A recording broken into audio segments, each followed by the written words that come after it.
Another question that was asked of me the other night during our live Q&A was regarding the historical location of Yasharel, or Israel. Now, everybody knows where the modern state of Israel is, 1948 Israel, and it's, over there in the Mediterranean. But a lot of people have been asking recently, is that where the historical Yasharel, the historical land of Judea and Israel was during the times of the Bible?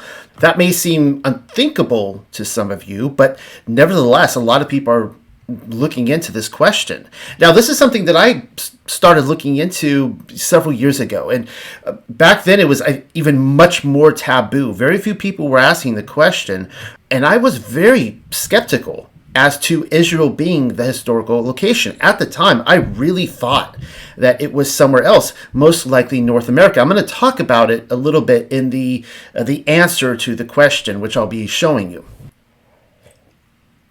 Coffee's getting cold.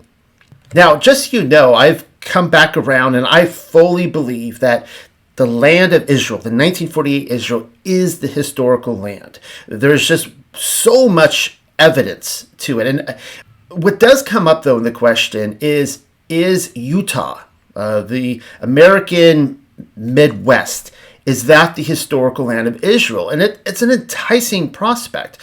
One of the things that I leave out in my answer, and this is the reason why I'm giving this introduction now, is the Mormons. I'm kicking myself now for not responding with this.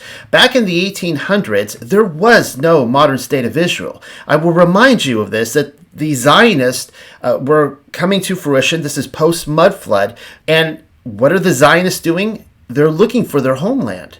Some of them are looking to East Africa, I think it is. Others are looking to Texas, and there's even reports of New York State. If Israel was their homeland, by all reports in the 1800s, it was a ghost town.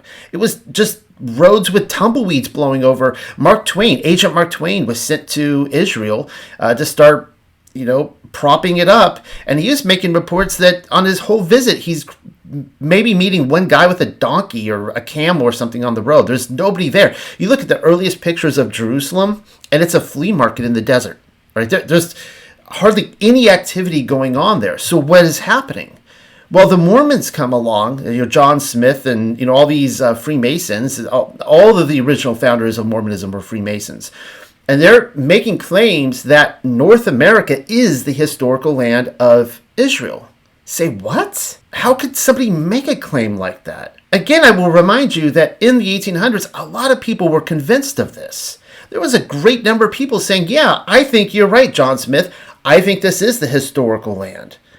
So you go to Utah and you start seeing all these names of biblical places. Now, immediately, whenever you start talking about Mormonism, people will go, "Well, that's a cult." They'll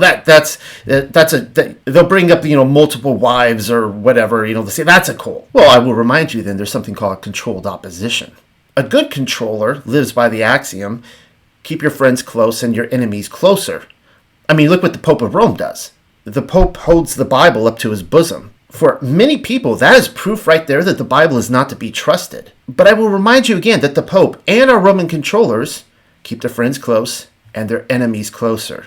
Now, all that to say, the state of Utah, North America as a whole, including the island of California, there was maps. All the old maps will show that there was an ocean between California and Utah. Utah was beachside property. Makes total sense. Salt Lake City, right? That's the remnant of the old ocean there. That this was maybe the historical land of Israel. I'm open to that. But as I will explain here, the weight of the evidence is on you to prove this. Everything that I have seen is, at best, circumstantial evidence. Mind you, some thought-provoking circumstantial evidence, but still circumstantial evidence. And I will explain in here why I think that 1948 Israel, on the maps, present Israel, is the historical Yehuda and Yasharel.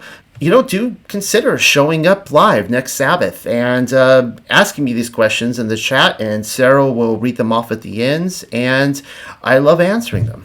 So without further ado, here it is. Next question. Okay. A blessed man and I think Michael were both asking and talking about more evidence for Utah being the promised land. And they were Okay. asking about Utah. Yeah, that's a really good question. I'm actually glad that one came up.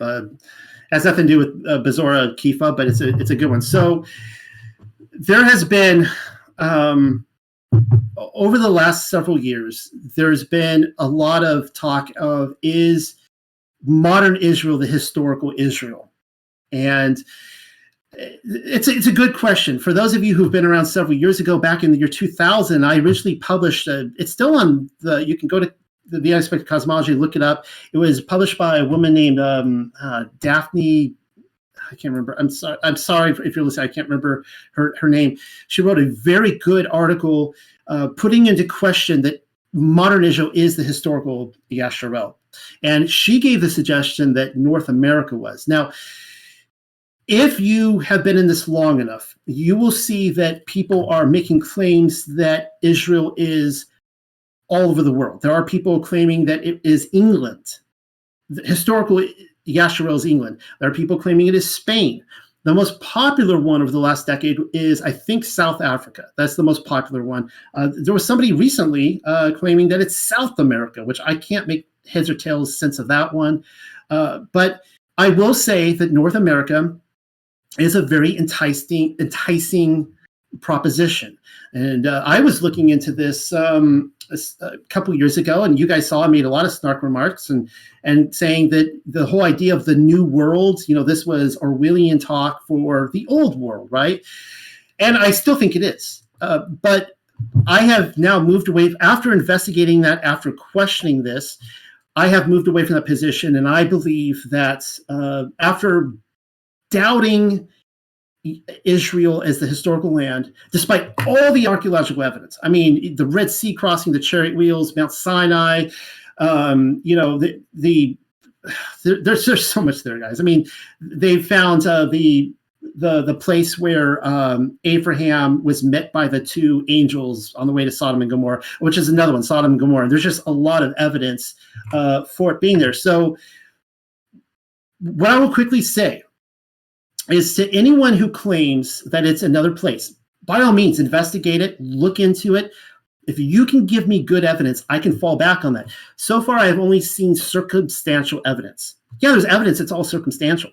There's circumstantial evidence to say it's Spain, it's South Africa, it's Texas, it's California, it's South America, all these different places. And the burden of proof is on you to come up. You can't just say, well, I doubt it's Israel, therefore it must be somewhere else, and I'm going to find one little record in history, say, see, this proves everything else, and it's this. All right, the burden of proof is on you. Now, here's the reason why. And again, the Utah connection is the best, most fascinating connection I've seen. All right, I'll give everyone credit. Here's the reason, mainly, why I think that Israel is the historical land.